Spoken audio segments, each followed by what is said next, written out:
নমস্কার প্রিয় দর্শক বন্ধুরা, আশা করি আপনারা ভালো আছেন। আমার চ্যানেলে সকলকে স্বাগত জানিয়ে শুরু করছি আজকের এই ভিডিওটি। আমরা আমাদের বাগানে বিভিন্ন প্রকার তরল জৈব সার ব্যবহার করি। তার মধ্যে সবচেয়ে কার্যকরী যে তরল সার, সেই বিষয়ে আজ আমি আপনাদের বলবো। হ্যাঁ বন্ধুরা, আপনারা ঠিকই ভাবছেন। আজ আমার এই ভিডিওটির বিষয়বস্তু হলো ফুল পচা তরল জৈব সার, যা কিনা বাগানীদের কাছে গাছের সুপার ফুড বা গাছের হরলিক্স নামেই পরিচিত। তাহলে আসুন জেনে নেওয়া যাক কিভাবে এই সারটি তৈরি করবেন, কি কি উপাদান কোন কোন অনুপাতে মেশাবেন, কখন ব্যবহার করতে হবে এবং কোন কোন গাছে ব্যবহার করবেন, কোন কোন গাছে ব্যবহার করবেন না, সবই কিন্তু এই ভিডিওতে থাকছে। তাই স্কিপ না করে পুরো ভিডিওটি দেখুন। আশা করি আপনি এই সার সম্পর্কে আপনার সব প্রশ্নের উত্তর পেয়ে যাবেন। বন্ধুরা, এই হচ্ছে সরিষার খোল, অর্থাৎ সরিষা ভাঙানোর পর যে ছিবড়েগুলো থাকে সেগুলোই কিন্তু সরিষা খোল নামে পরিচিত। অনেক জায়গায় এইগুলো চটি খোল নামেও কিন্তু পরিচিত। আপনাদের এলাকায় কী নামে পরিচিত তা কিন্তু কমেন্ট বক্সে জানাতে ভুলবেন না। এই খোল সারকে আপনি বিভিন্ন রূপে গাছে ব্যবহার করতে পারেন, তবে যে রূপে সবচেয়ে ভালো কাজ হয় সেটি হচ্ছে তরল রূপে। আর কীভাবে এই তরল সারটি তৈরি করবেন সেই নিয়েই হচ্ছে আজকের এই ভিডিওটি। এই সারের এনপিকে রেশিও হলো 4:1:1। বাজারে সরিষার খোল এইরকম ডাস্ট আকারেও কিন্তু পাওয়া যায়। আপনারা যে কোনো নার্সারি বা যে কোনো তেলের ঘানি যেখানে সরিষা ভাঙায় সেখান থেকে কিন্তু এই খোলটা পেয়ে যাবেন।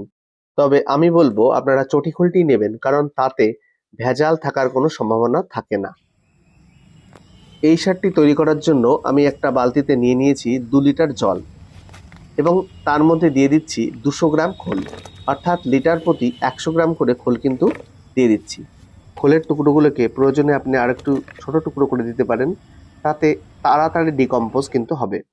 এবং যাতে সম্পূর্ণ খোলটি জলের তলায় ডুবে যায় সেটা দেখবেন, এবং তারপরে একটা ঢাকনা দিয়ে ছায়াযুক্ত জায়গায় কিন্তু রেখে দেবেন। 24 ঘন্টা এইভাবে রেখে দেওয়ার পর এখন খুলে দেখা যাক কি পরিস্থিতি। দেখুন কেমন একটা থকথকে কাদা কাদা মতো হয়েছে। এখন এই কাদা কাদা অংশটিকে ভালোভাবে নাড়িয়ে দিতে হবে। সেজন্য আমি একটি কাঠি নিচ্ছি, কাঠি দিয়ে এটাকে একবার ক্লকওয়াইজ আর একবার অ্যান্টি ক্লকওয়াইজ ঘুরিয়ে দেবো, যাতে সমস্ত খোলটি কিন্তু ভালোভাবে মিশে যায় জলের সাথে। এইভাবে কিন্তু গুলিয়ে দিচ্ছি এবং তারপরে এটাকে আবার ঢাকনা দিয়ে কিন্তু রেখে দেবো। 3 দিন পর এরকম একটা অবস্থা তৈরি হয়েছে। দেখুন খোলের উপরে একটা পাতলা জলের ন্যায় তৈরি হয়েছে।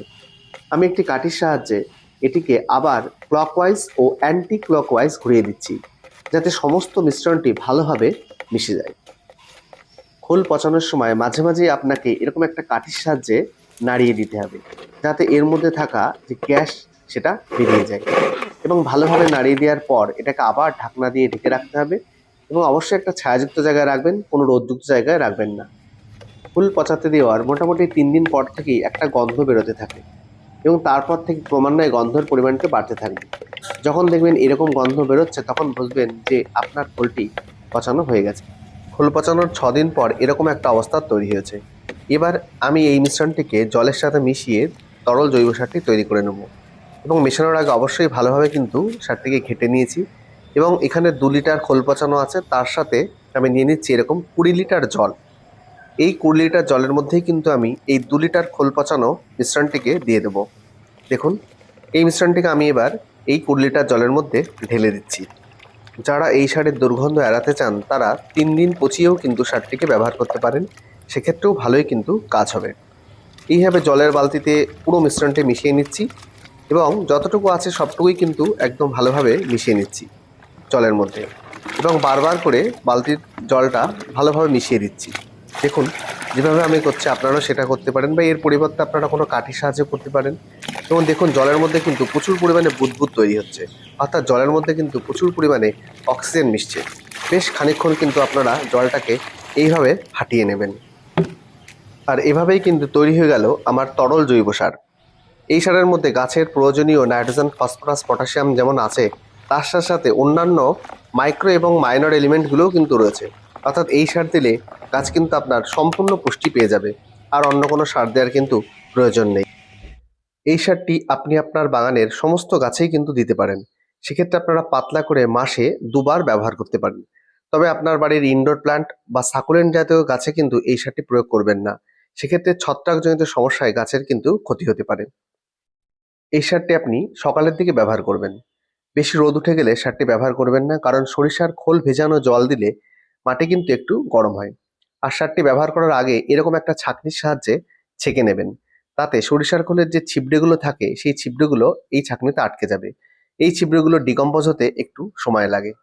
এই সারটি যেদিন ব্যবহার করবেন তার আগের দিন মাটিটাকে হালকাভাবে ভিজিয়ে রাখবেন, কারণ ভেজা মাটিতে সরিষার খোল ভালো কাজ করে। একদম শুকনো খটখটে মাটিতে সরিষার খোল দেবেন না, সেক্ষেত্রে কাজটা একটু দেরিতে হয়। এবং প্রতিটি গাছের জন্য মোটামুটিভাবে 200 ml করে আপনি দিতে পারেন, এবং সেটা দেবেন মাসে 2 বার। এবং একদম ছোট গাছ যদি হয় তাহলে সেক্ষেত্রে খুবই পাতলা করে দেবেন। যেদিন খোল ভেজানো জল দেবেন তার পরের দিন দেখবেন গাছের মাটির উপরে এরকম একটা আস্তরণ তৈরি হয়েছে, এবং একটা নিড়ানির সাহায্যে সেই আস্তরণটি হালকাভাবে কিন্তু একটু মাটিতে ঘষে দেবেন। এতে মাটিতে ছত্রাক হওয়ার সম্ভাবনা কিন্তু অনেক কমে যাবে। দেখুন, আমি এই গাছটায় দিয়েছিলাম, তার পরদিন কিন্তু মাটিটাকে আমি হালকাভাবে ঘষে দিচ্ছি। বর্ষার দিনে বা 3-4 দিন টানা বৃষ্টি হচ্ছে, নিম্নচাপ হয়েছে, এই রকম অবস্থায় কিন্তু আপনারা কখনোই এই সারটিকে ব্যবহার করবেন না। সেক্ষেত্রে গাছের গোড়ায় ছত্রাক হয়ে গাছের ক্ষতি হতে পারে। এবং যখন ব্যবহার করবেন পাতলা করে ব্যবহার করবেন, খুব বেশি মোটা করে ব্যবহার করবেন না।